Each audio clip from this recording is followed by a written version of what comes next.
This is a quick video on my final thoughts of Kingdom Hearts 3, just the base game, not Remind, nothing else. Because I didn't get to really say all my thoughts or process all my thoughts before going into the next part of the game, or the DLC, shall I call it. Because when you finish the game, sometimes it's so hard to piece everything together, especially when the credits are rolling, and I didn't want to stop and just try to write it all down and try to prepare it. So I just wanted to give you some thoughts. Now that's the time to process what happened in Kingdom Hearts 3, and talk about my real feelings on the game so far.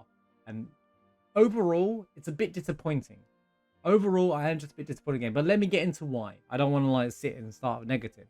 I will say what's great about the game first and foremost. One, I gotta say the gameplay is actually really good. I was really surprised because the gameplay in Kingdom Hearts 2 is top tier for me. It's one of my favorite action RPGs, and I didn't think anyone was top it. And Kingdom Hearts 3 really didn't top it, but it kind of hit the level. It hit the level of expectations for gameplay. Unfortunately, there wasn't much in the game itself to actually challenge me to do it. And bear in mind, I played on proud mode, and I genuinely didn't feel like there was any challenge there. The only challenge was Armored Xehanort. And that's because there was that gimmick with the green orbs that go around you, and you had to jump out at the right time. But once you know that, it was kind of just kill him before he kills you, just like all the other bosses in the game. Apart from he attacks you off the camera, which any game mechanic that does that annoys the crap out of me. But the rest of the game on proud mode was kind of a disappointment. Now here's the thing: is I'm not asking for the game to be hard. I want to make it very clear. It's fine for a game to be casual, because one thing Kingdom Hearts always done right is that it's great for a casual player base, and it's great for, when I say casual, I don't mean people play 2 hours a week. I mean people who just want an easy story mode run through, who don't want necessarily some difficult gameplay over and over. And I get that. I get why people would like that. But some people do like a challenge. It helps. For me personally, I like a bit of challenge in my game, so that I can feel immersed in the story. So when I beat one of the bosses, I feel like you've overcome it, and I remember that moment in the game more. For example, Roxas in Kingdom Hearts 2, that fight is iconic. Not only just because it's a huge moment for Sora, Roxas, the whole thing coming together, the music, all of it happening, but also the fight's actually pretty difficult. You have to learn the fight to get good at it. And I felt like there wasn't enough to learn it, but the actual gameplay and the mechanics in the game were great. Apart from the attractions, I can't stand the attractions. I'm so glad that there's a way to turn it off, which when I do my crit mode playthrough, I will be turning that off. I feel like it interrupts the gameplay more than anything else. That's my initiative, but I understand for the fun side why they've been added in as well. They really do pay homage to Disneyland in its own way, and I understand why Disney wanted it in there. But the fact that you can turn it off was a nice feature, I guess Square put in for the Kingdom Hearts player base, maybe, for the Kingdom Hearts fans, people just want that Kingdom Hearts essence. But visually, the game is fantastic. I was shocked. I was so surprised. I was thinking, wow, is it new art style? Don't get me wrong, I know we saw some of it on 0.2, but the old art style for Kingdom Hearts is pretty iconic. It's Kingdom Hearts 1, Kingdom Hearts 2, BB-8, they've all had that same art style. So when they put modern new engine on it, thinking, oh, this could, they really did keep it the feeling of a Kingdom Hearts game. I got to praise where I give credit where credit's due. It did feel like a Kingdom Hearts game. There was this conversation that came up a lot of how they removed reaction commands in Kingdom Hearts 3. They're still kind of there, but they're not. You got those triangle commands on the top left hand side. And I feel like they are still good baseline for reaction commands. I do know that, because it's not, I think it's been spoiled for ages, that reaction commands come back in Kingdom Hearts 4, right? Now, a good way to do that is to use that system there, but when you go into the fight, when you hit the reaction command or that command, where you build up to do it. I like the idea of working towards that ability, where you have to do a bunch of combos to unlock that ability. I love that idea. Really, really cool idea. So if you're going to do that, then when you hit the reaction command, don't make it essential like it does in Kingdom Hearts 2 to progress certain parts of the fight. Make it like an optional way, and then it's not just press triangle. It's like triangle, then square, then circle. It doesn't have to be difficult. I'm just saying in a way that just makes it engaging for the player. Final Fantasy 16 had a good idea with that, where you press different buttons to do different things. Now, it wasn't hard, don't get me wrong. It doesn't have to be difficult. It should just be an interesting way to do it, because you're still reacting, and if you miss or you fail, Like, you know, when you fight all the Xehanort fights, the three Xehanorts at the end, before Master Xehanort, like, if you fail, oh, you go down to 1 HP or something like that. You know, like, it'd be a really cool way to do it. And if you win, it gives you an opportunity to punish one of them and stuff like that. That could be a fun way of doing it, stuff like that. That I'd like to see. But overall, I think the gameplay was fun. Visually, I love the movement. He runs a lot faster. It feels more fluid. You can really feel the engines being used really well. And great work Square there with the way they played it. I was nervous about the gameplay. But nothing about the gameplay really stands out, and I feel as a negative. The worlds are a bit too big. I gotta say, the worlds are just a bit dragged out more than they need to be. Like, the story elements for each Disney World is pretty much the same. But nothing, you know, there's not like tons of story. The Tangle World does. But like, there's not like tons of story happening, right? So I was kind of like, well, you know, like, where are we going with this kind of thing? Like, you know, it's just, I feel dragged out and I'm padded out unnecessarily. And I'll get onto why I feel it's unnecessarily padded out in just a moment when I get into the ranty part, I guess. But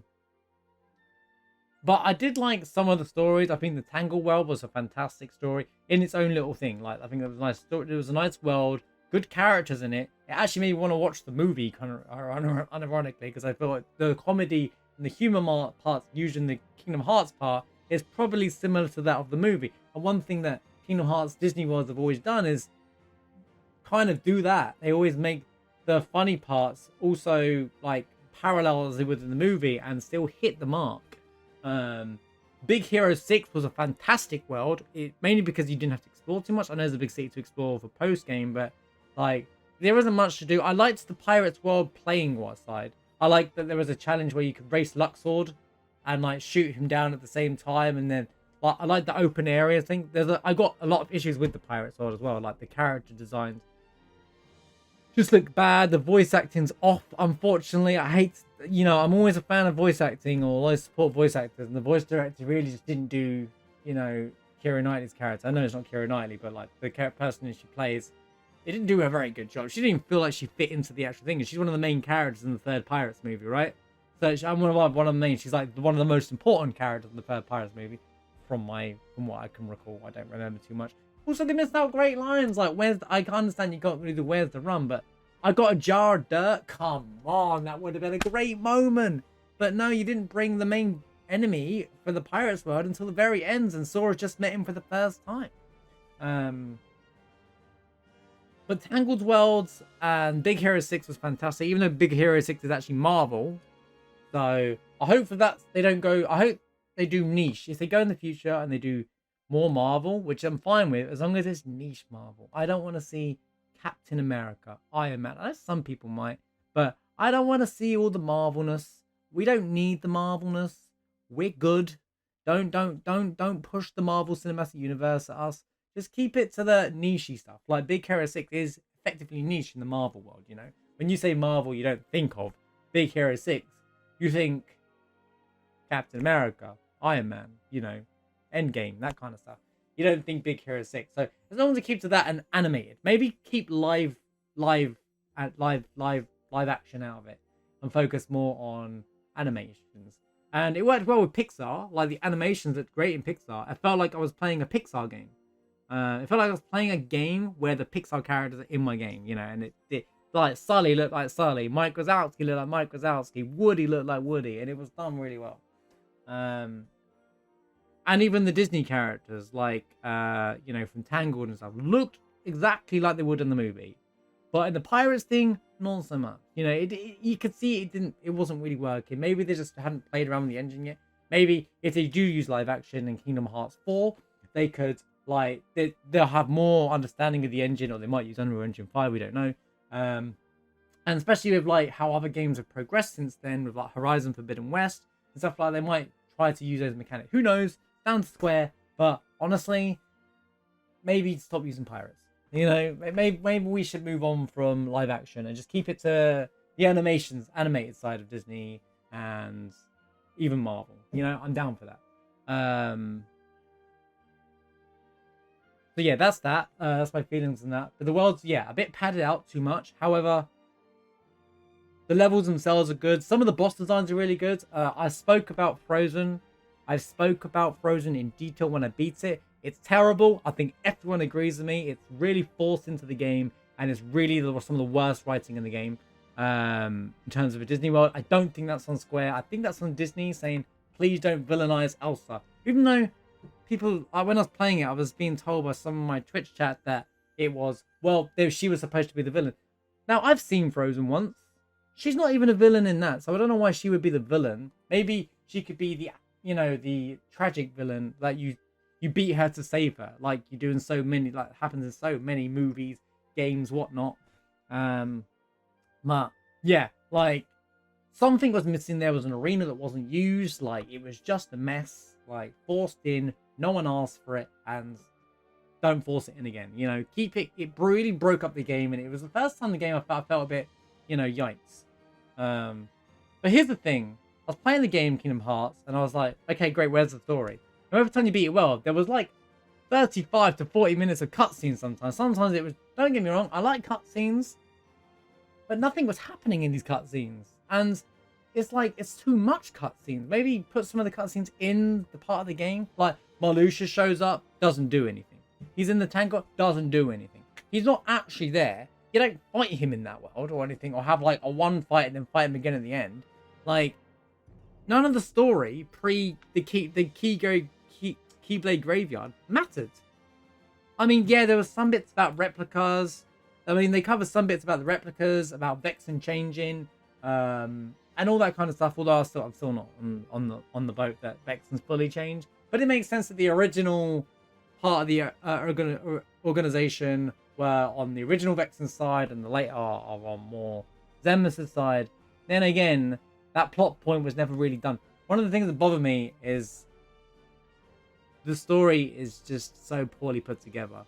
And you've been building up for this for games and games and games. Think about this. You beat Kingdom Hearts 2, and while there's some pieces unanswered, Kingdom Hearts 2 feels complete. It doesn't feel like there's anything to wait for anymore, Like, yeah, they leave a little bit, the adventure continues again with the bottle, right? With Mickey.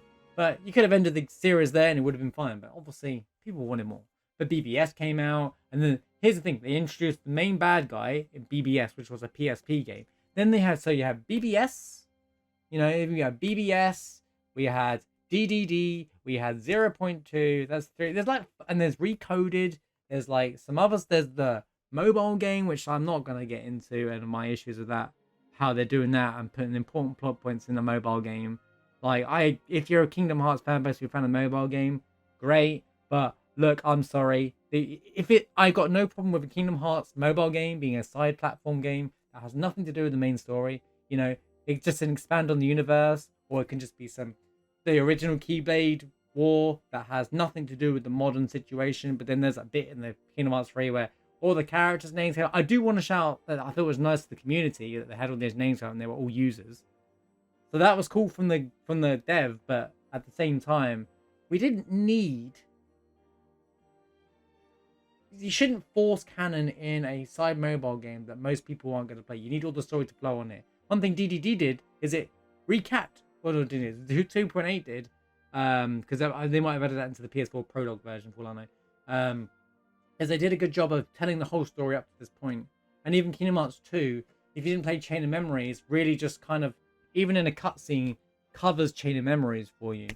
But you have to play BBS, you have to play Dream of Distance, you have to kind of play 0.2 to know what's going on in Kingdom Hearts 3. If you just played Kingdom Hearts 1, 2, if you went from 1 to 2, you'd be a touch lost, but you'd understand. It's easy to fix and put it all together.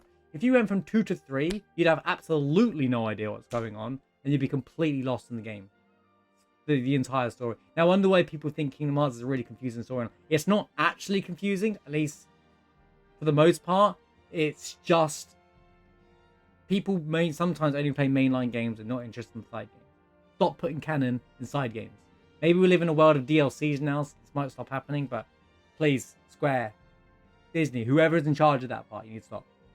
So now let's talk about, I said that I felt like the story didn't start till we got to the Keyblade Graveyard. I thought that was the halfway point of the game, by the way. I felt like at that point I got, okay, we've done the Disney Worlds, now we're going to do the standard, we're going to go back, we're going to tie some knots and, finishing thing, go back to Tangled's world, fight Marluxia there, that kind of thing. Nope, nope. Keyblade Graveyard is where the start of the game is and also ends. It's padded out unnecessarily. There's that scene where they lose. Now, I understand part of Sora in this game, they wanted him to lose confidence in his abilities and face his fears and all that stuff like that. But there's that bit where they lose. And then you go into the final world, right? Gain all those Soras back. You find yourself, I guess. And then you come back and that scene plays again. And I'm like, what? So Sora somehow time traveled because it was convenient for him to not lose at that moment? That made no sense. That was some of the worst writing I've seen in the entirety of Kingdom Hearts as a series. I'm sorry. That was, and I'm talking about just the Kingdom Hearts stuff here now. That was awful. That was as bad as the Frozen world. That was, I could not understand what was going on. And the scene was so poorly put together. You built up Aqua as a strong character for her to be absolutely terrible and weak in this game. That frustrated me to no end. Like, and I'm not saying this as Team Aqua. I'm saying this as she's been built up to be one of the strongest Keyblade builders, and you made her completely weak. Much she got lost in the darkness, but there's just no excuse for this. Suddenly she's this weak damsel in distress. What a waste of a character you did with her there. Then built up as some important character for so long and didn't really have any real impact to the story. Once again, Terra, I understand we were trying to find Terra. His part is done kind of well. I don't have any issues with Terra coming back and the way he did it. Him being the dude that's the demon, the submit thing, I thought that was kind of good. But the whole scene where they lose just like that just frustrated me. And then before you get to the Keyblade Graveyard, you have like 30-minute cutscenes of Kairi and Axel sitting there having these long chats while they're training, going through their training arc. They get to the final fight and they don't do anything. What is the point of those scenes? I do not understand why they're there. I get there's some character development there, but there's just nothing there. Literally nothing. So disappointed. Now, I'm not asking them to be as strong as Sora or as Riku and be like the heroes of the story, but at least be able to fight or something. They don't do anything. They literally do nothing. They are useless. Axel gets one shot in that thing, and then there's an actual fight where you go and fight where Roxas and Shion are, right? Yeah, he gets one shot there as well. He just gets clipped, and he's just like, what's the point? This is the guy who was in the org for ages and has powers, but he can't, suddenly he can't fight anymore? Like, oh, and why is he still wearing the robes? Like, he give him some cool outfit. He is a cool character, really cool design, absolutely wasted. Same for Kairi. Now, Kairi has some importance. She is Sora's main source of his strength. We all know that. There's that cute scene where they hold each other's hands and he's like, you're my strength, and she blushes. I liked that scene, but again, what was she training as a Keyblade Master for? What a waste. Again, wasted story plot, done nothing with it. There was a bit with the organization where Xemnas addresses the later half of the organization, like Luxford and all that, and said, like, I had a different plan for you guys. They're all like, you've chose to stay on my path. I've got this whole other plan for you. Remember, on top of the pillars. Nothing happens to that. They just join the final fight and disappear as nobodies anyway. Wow. Why give us a plot point if you're going to do nothing with it? What was the point? Like, all of this stuff. What a waste. The Roxas Shion thing was nice, but the return to Roxas returning was built up the entire game. And then it was so anticlimactic because you showed Shion first. And then, if you think at the end of at the end of the Days game, there's this really emotional scene between Roxas and Shion, right? But when they see each other, it's like, oh, yo, what's up? Yo, how's it going? Like, there's no emotion. The emotion's from Axel, and I totally get it from Axel, and I did Axel's part of emotion. Seeing someone he forgot because the way the story events were, and, his best friend was back, and it was such a touching moment, and one of the moments that actually got to me. But I felt like it was a bit anticlimactic for Roxas to come back because Shion had already had her return, and that was bigger. And then obviously Roxas was going to come back at that moment. Still a good scene, don't get me wrong, but I just felt like that whole part, all of these stories were just being force finished, just for the sake of convenience. And they could have been bigger. They could have padded this stuff out across the game. We find Shion. We unlock Roxas earlier. and then we fight Shion as a boss in one of the worlds, and then we save Shion, and then Roxas and Shion have this emotional moment. Axel comes in and is like, oh my god, Roxas, Shion, and then like it doesn't have to be at the end of the game, and it's like it's an awesome moment, and that could have just been one part of the game before you get even to the Keyblade Graveyard, you know.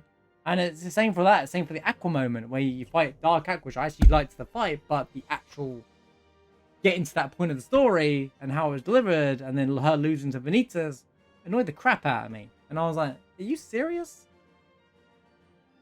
The padding and the storytelling was just, it's like the game was there and then suddenly they decided to write a story right at the end of the game.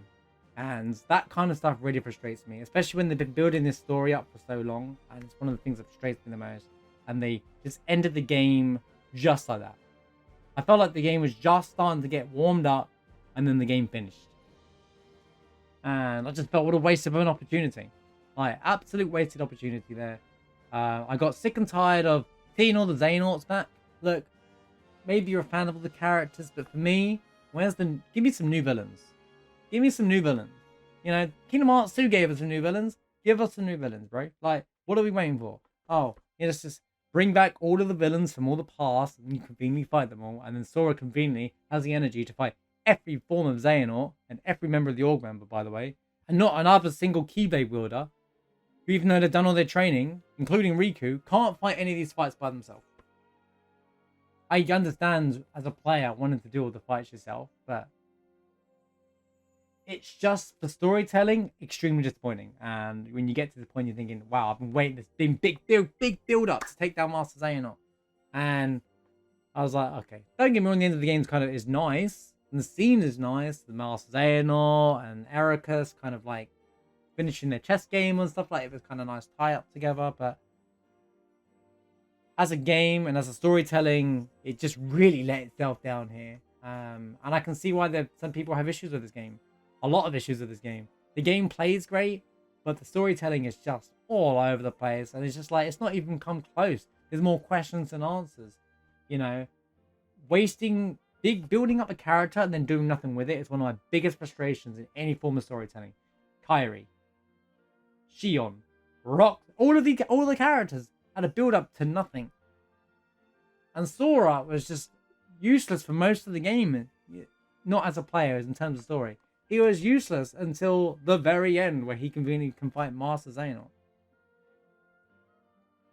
And I was like, is this really, am I really playing? Is this really happening right now? There were so many moments I thought, is this for real? Are we really doing this right now?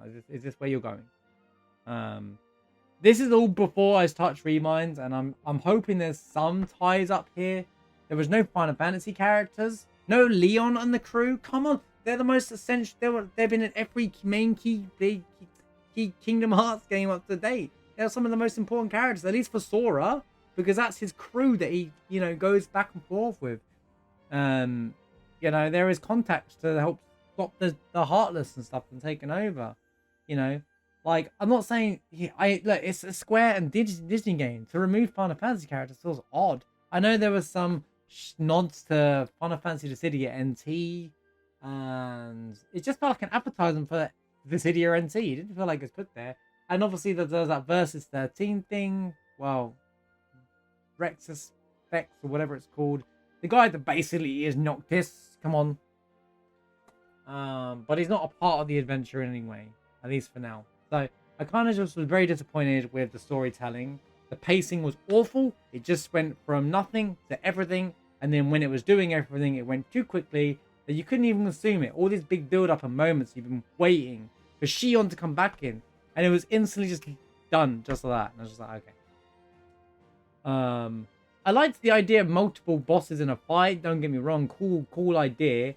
But then you still really have to pick one and focus on that one until the other one's down, kind of thing. It's not like it's a actual double fight, and then when you beat one of them, the whole fight stops for that cutscene, which doesn't make much sense to me. You know, I think you should beat both and then you have the cutscene with them doing their thing. It makes more sense, and reality being, a fight wouldn't stop just because one of them went down, you know? And maybe give Riku or the other party member that's fighting with you a health bar, and you have to either keep them alive or they go down for a period of time, just like, you know, they're part of the pie, or they're just even not even part of the pie, but they're just kind of there, you know, so that you can't rely on that party member for half winning the fight for you. But yeah, like in terms of difficulty, the game disappointing in that area, because they always have a good balance between beginner being nice and easy, and then the difficult modes being a challenge to really hard, and have that balance of both player archetypes. And then also the storytelling was weighted to the end. Nothing happened. I'm sorry. You might say, well, actually, they mentioned the replicas, and the Vexen did this, and a few little nods here and there, but those extended cutscenes really didn't make up for no storytelling, because it all started then, and then all of that stuff, none of it really mattered, because none of it was ever considered. It's like there were two different games. It's like the adventure of Kingdom Hearts 3 of the Disney worlds and all the story stuff there was its own thing, and then the Keyblade Graveyard is its own story, and it just feels like a side. The whole game felt like, if this was a side game, I would have been like, you know what, that's fine, building to solve something, all this stuff, but it wasn't. It was a full game, and the full game was less than 10 hours, because that's where the game starts, at the Keyblade Graveyard, for the most part. They do this thing where at the start of the game where Sora has to gain back his abilities and stuff because he's lost it, and I really hate the convenient, oh well, he's lost all of his abilities again because, you know, he got hit by the dankness and the DDD part, so now he's at level 1 again. I don't know why they actually force read it, and they never really paid much attention to it before. It's a video game. You can't expect them to be the same power level in a sequel game. It's a full video game by itself. You shouldn't be like expecting to be level 100 and stuff like that. It's fine. It's a video game gimmick to just regain those abilities. And really, if they had to say, oh well, he lost all those abilities, well, that's Donald and Goofy. They got to level 100 in Kingdom Hearts 2. Didn't see them have anything bad happen to them. Why do they go back to low levels? Bad plot points. Don't bother with stuff like that. Just, it's a video game. No one expects you to have the stuff from your previous game on your sequel game. It's just a silly mindset for people to think like that. I'm sorry if that's one of you, but it just doesn't make sense. It doesn't have to be. You don't need a canonical reason for things to continue. I remember seeing this conversation a lot when Final Fantasy Remake came out and finished, and the second part hadn't been out. Oh, how's it going to carry on? It's two separate video games. It's fine. But yeah, my main issue overall was the story. Gameplay is great, so it's not balanced, and I'm hoping that post game, like, because Kingdom Hearts 2 has a fantastic post game, but I'm hoping some post game, whether it's from the base game or Remind, has some great stuff to come as a player. But I'm also really hoping for some little story tie-ins, and I'm not expecting Remind to make up for everything. And don't get me wrong, I don't believe in this whole, well, they released a DLC that fixes everything. If Remind does fix everything, it's not good enough, because they shouldn't be doing that. DLCs are not designed, the DLC should be there to enhance the experience or give you further plot points, or in that if it's story related, not to actually finish the story. Because that is just lazy game development, in my opinion, and lazy storytelling. And it, you know, especially when there's a bit in this game where someone says something to Sora, I think it's to Sora, but they don't tell the audience, and I'm like, bro, you're telling the main character, like, what are you doing? And I don't think they ever come back to that moment, but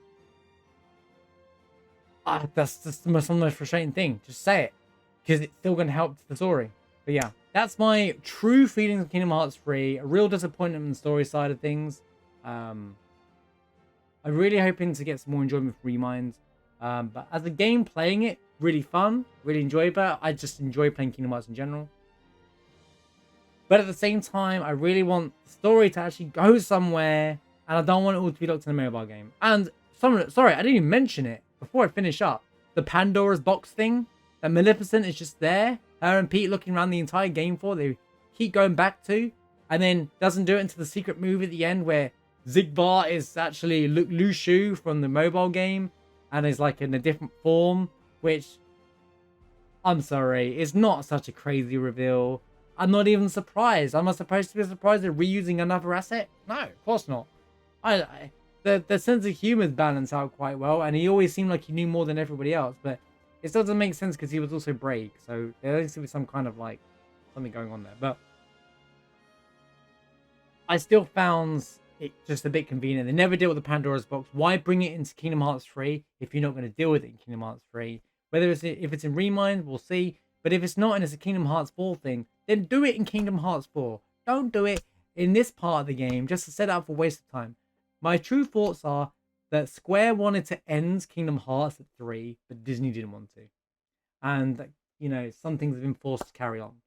Now, Kingdom Hearts fan base might feel, well, we want more Kingdom Hearts. Great. But forcing a story to the point where it's going to kill itself is a bad idea. That's why TV shows that go on for 18 seasons long lose their impact, because no one, the people that are watching from day one are not watching it later on, you know, because no one's interested in it. You don't want to kill too much of your game, your storytelling, by forcing a story or something there when there isn't there anymore. So yeah, like there's missed opportunities in this game by a landslide. I do feel Square was going to try and finish the game, summarize it all and end it in a bigger way, but I feel like Disney intervened a bit too much, perhaps. Whoever whose finger it is to point at, mainline Kingdom Hearts 4 game needs to be on par to in terms of how the game is developed, how the game plays. I mean, like just the storytelling. The storytelling in Kingdom Hearts 2 is fantastic. The middle part with the 1,000 Heartless, which they kind of copied in this, I liked it, but at the same time, it's just reusing a gimmick. And then you have the massive story plot, which is one of the coolest parts in a lot of video games, by the way. And then there's that Roxas part, even though it's final mix. You know, how the game ends in Kingdom Hearts 2, it all kind of comes together. None of that really felt existent in Kingdom Hearts 3. I felt unnecessarily padded out, and they were just bringing up more things to question rather than to answer, which people were looking for the answers for in Kingdom Hearts 3. That's my true feelings on the base game. I enjoyed the game for the most part, but I just enjoy playing Kingdom Hearts games in general. I'm hoping that as a story, things get better going forward with whatever Remind hits me with, and more to the point, I really, really hope that the next installment of Kingdom Hearts actually delivers a good story. I don't expect it to fix everything. What I want is when a game starts, it has a start, middle, and end. You know, it has a narrative by itself that connects itself to the universe that it's a part of. Whether there's a 5th Kingdom Hearts or whatever, however they try to make the game go on, the series go on, the game itself has to feel like a full game. Kingdom Hearts 3 is half a game at best. Or at least half a story. The game kind of filled out. It's padded out enough. But like, the story is half a story. And that's my personal frustration with the game. But let me know what you think, how you felt about Kingdom Hearts 3 as a game and as a story. Love to hear your thoughts. Here's my extended thoughts that, by the way, Twitch never got to see. Only you guys on YouTube get to see this one. So, see you at Remind. Peace.